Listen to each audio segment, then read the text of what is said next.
The question about responsibility to protect, which causes most controversy, is the issue of the basis for the use of force.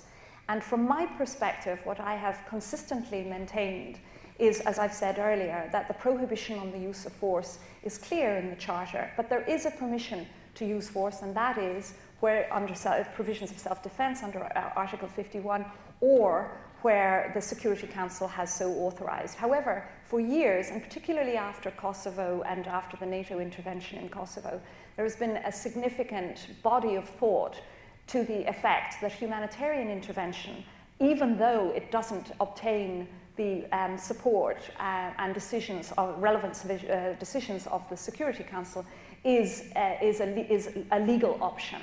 However, from our perspective, while of course it was said at the time that this may be a legitimate use of force, it is not a legal use of force without the authorization of the Council.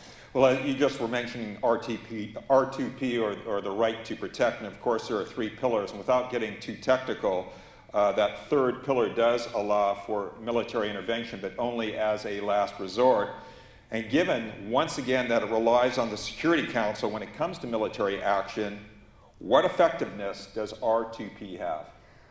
Well, there's just a number of things that I just pick up straight away. The third pillar, I'm sure most people in the room are familiar with the concept, but very, very briefly, there are essentially three pillars.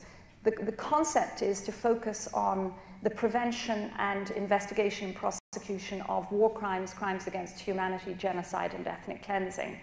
In the first pillar of R2P, it is essentially the responsibility of states to protect their own population.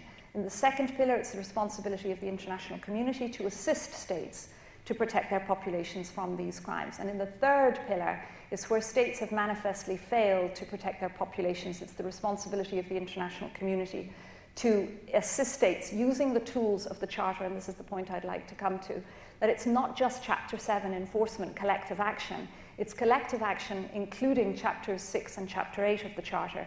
Chapter 6 is the peaceful settlement of disputes, peaceful resolution, peaceful means to resolve disputes, and Chapter 8 is the engagement of regional arrangements, regional organisations. So there's much more to the third pillar action than simply the controversial question of the use of force.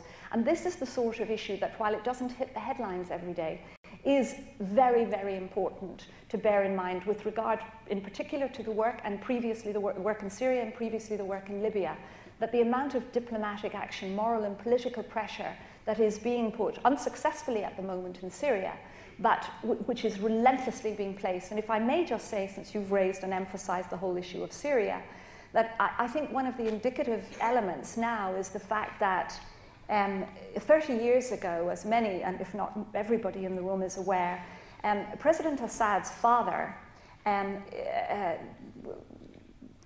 created an incredibly destructive moment in his country, in Hama, where up to 30,000 people were slaughtered. And this issue really never came before any of the bodies of the United Nations. I was so personally curious about this aspect and thinking about how has the world changed since then, and how relevant is responsibility to protect, not just in the context of the use of force, but more broadly in terms of preventive diplomatic action, etc. And I looked through the files of my office with some of my team, and we found that the Hama massacre never came to the notice of the Security Council. It was never even discussed momentarily in the General Assembly. It was rarely discussed in the Secretariat. There isn't a single note in my office about the Hama massacre of 30,000. We are now talking, not to diminish one single death, but we're now talking about nearly 30,000. And the world's attention is focused on Syria. So it's an interesting, and I put some of this down to responsibility to protect.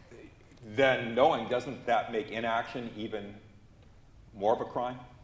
Well, it isn't a crime. I mean, it's say to a lawyer, I'm sorry, but I cannot say that the inaction of the Security Council is a crime. The action, not in the strictest sense. I'm talking more in a different way. Well, of course, it's egregious. It's absolutely intolerable. We keep saying never again, and we keep doing it again and again. That's right. That's right. Unfortunately, that is the reality. Yeah.